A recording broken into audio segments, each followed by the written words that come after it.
So today's Super Mario Bros. Wonder had a direct, and to be completely honest, I think I became more hyped for the game, and I think the game became more anticipated for me. There's a decent amount of things I can talk about with this direct, but before I sorta get into all of that, I just gotta say, I think this game has some pretty good environments and interesting enemies. I'm not gonna talk about every new enemy that showed up in the direct, but there's this one interesting one I'd like to talk about slightly. So there's this one enemy that will just eat anything in its path, and it's a pretty interesting one, I can say. So with that out of the way, let's get into the more interesting stuff. So this isn't a part of Mario Wonder, but it is something I do want to talk about briefly. This new red Mario Switch. As a Nintendo Switch OLED variant, I don't think it's bad. I was just expecting a little bit more from it. I was expecting it to be somewhat based on the game of Mario Wonder, but it's not, and I'm not saying it's a bad Switch variant, it's expecting a little more. So let's talk about the character roster in this game. When it comes to the whole roster of characters you have,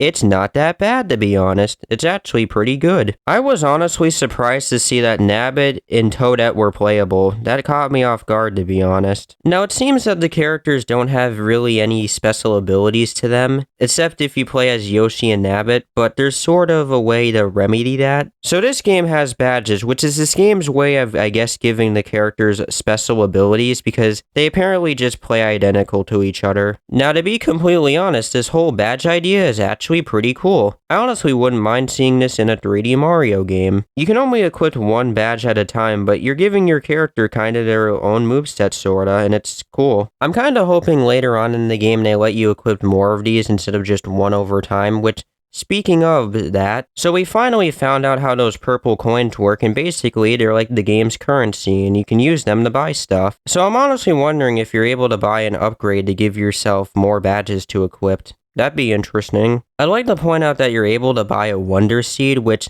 I'm hoping it's probably only one, because I don't want it just to be like, oh, you can exploit it and buy as many as you want.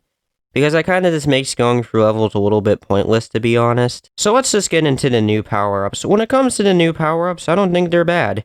You have Elephant Mario, which we've already seen before. He can, like, squirt water out of his trunk. You have Bubble Mario, I think, and he can, like, shoot out some bubbles, and then we have this new drill power-up, which makes me think of the drill from Mario Galaxy 2.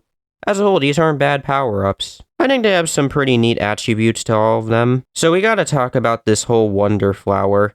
So we know how the Wonder Flower works. When you get it, something weird happens, and the Wonder events they showed off were pretty interesting. Like, you can become a bubble and a Goomba. I think the Wonder events are cool. They can make the gameplay more interesting, to be honest. So the last thing I want to talk about with this whole direct is the online play aspect. To be honest, I'm satisfied with it. It's interesting to see what it is. You have, like, a bunch of random people online you can play with, or your friends.